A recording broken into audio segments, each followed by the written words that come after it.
So in today's video, we're going to see how we can split this cell right here to be able to use this and make this a little bit better displayed.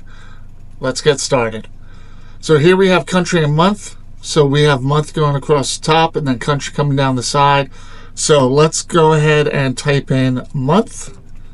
And then we're going to do Alt Enter to go onto a new line. And we're going to do country. So that looks like that so far. Then we're going to go into borders, go down to more borders, and choose diagonal. So right here, and we're going to hit OK. And then what we're going to do is we're going to go back in to the month one. If I drag this down, you'll see that month and country are both there. So let's go in and press the space bar till that gets over a little bit further. And there you go. So now this has got month and country. So maybe this is bolded, this is bolded. You've got month going across the top and then country coming down in column A.